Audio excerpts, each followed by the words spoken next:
Kevin, the Chief of Defense Staff has conceded there is a need for more doctors and health professionals. And yet we read more and more stories that budget cuts are tearing away at the help many suffering veterans may need. Well, to debate these points, we're joined by Peter Stoffer, the NDP's critic of Veterans Affairs, who's in Halifax, of course, and by Chris Alexander, who's the Parliamentary Secretary to the Defense Minister. Mr. Stoffer, what is your understanding of the situation? From my understanding, the officials who work within the mental health units of DND have been advised that certain numbers of them will be losing their jobs and there'll be cuts in that particular area. And as you know, Chris, unfortunately, the suicide rate in 2011 for military personnel increased by 50%. Unfortunately, 19 men and 1 woman unfortunately took their lives. And what is required is more mental health care workers, not less. And any reduction in that is simply unacceptable. And the other day, of course, a service personnel came out forward with his story, and he told the truth, and unfortunately he's been advised by the military to keep his mouth shut or otherwise he'll be severely disciplined. And I find that beyond the pale, and I would encourage the government to reverse these cuts and if anything start increasing the number of mental health care workers to assist the brave men and women who serve our country. Peter, we've already had him on this show and he refused to worry about any gag orders, but that's another issue. Mr. Alexander, let me say this to you. The Defense Minister is saying that there will be no cuts affecting the health of vets or people in uniform who soon will be vets. I guess I want to know from you, what is the truth here in your view? Well, in my view and in reality, Craig, there have been huge increases in the service levels provided to veterans and provided to serving Canadian Forces members since 2006 when our government took over. There are dozens of primary care clinics. There are mental health clinics that weren't there before across the country.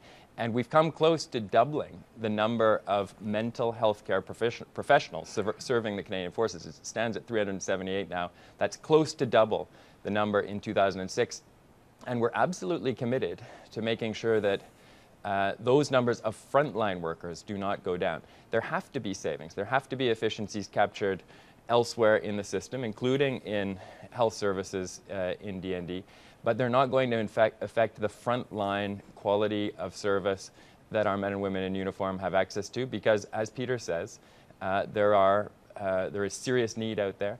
We recognize it, and we want to make sure that the level of understanding and the level of care and service to Canadian Forces members, past and present, continues to rise. Okay, Mr. Stoffer, no cuts in frontline services. Is that true in your view? If so, it sounds like there isn't as big a problem as some people thought there was. Well, Craig, as you know, Chris said no cuts in the frontline services. What exactly does that mean behind the frontline services? And as Chris all well knows, there's far too many veterans who are homeless in our country. They're increasing at an alarming rate. Far too many of them use food banks. Far too many of them have just given up on the system.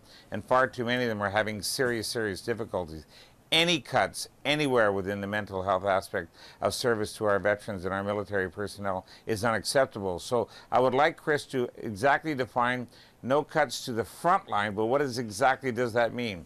Where are the efficiencies, as he says, and where are the cuts going to come when it comes to mental health assistance to our heroes of our country? Mr. Alexander, we've also heard about the closing of clinics in some of the garrisons where they may be very badly needed by returning soldiers. Can you confirm or deny that? Well, Veterans Affairs is definitely reorganizing the way it delivers service. Some of its offices across the country will get larger, some of them will get smaller. But again, the frontline service to veterans is going to remain everyone's priorities. We're not cutting benefits to veterans. We're certainly maintaining or continuing to increase, under a variety of investments, support for disabled, ill and injured service members.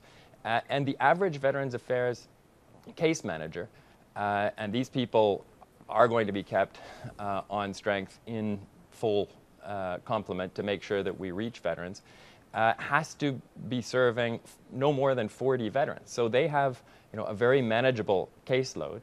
And that is a real improvement over what we've seen in previous years. In Veterans Affairs, there are up to 1,000 people who are approaching retirement. If there are any reductions in the numbers of people serving in that department, they will largely come from that group who are leaving anyway. But we're absolutely committed to making sure that the resources go to the benefits and they go to the frontline officers, both in Veterans Affairs and in the Canadian Forces, who are interacting with service members and veterans themselves, because these are the real heroes, and we have to take their predicament seriously. And Craig, as you know, we brought in a new Veterans Charter in 2006. We've invested heavily in the Canadian Forces across the board to improve the quality of life, the equipment, and the experience of being in the Canadian Forces. And we've invested in legacy of care in 2010. All of these improvements represent a big change from 2006, and I'd like Peter Stoffer to acknowledge at least that. I'd like to give the last word here to Mr. Stoffer. What is, in your view, the immediate need? Give us an idea of how big the need is as these soldiers come home, many of them already home. Well, the immediate need is for them to be able to sit down with someone who is specially skilled in mental health and in dealing with the D&D, and of course the exit from D&D into Veterans Affairs. They definitely need a better transition service. They also need to be able to speak to someone. Now, Chris, I remind you that the offices that are closing, like Thunder Bay, Charlottetown, and in Sydney, that means Prince Edward Island veterans and those in Cape Breton have to drive all the way to Halifax to go and actually see somebody. And in Thunder Bay, they have to travel hundreds of miles to go and visit someone. That is not providing service to veterans.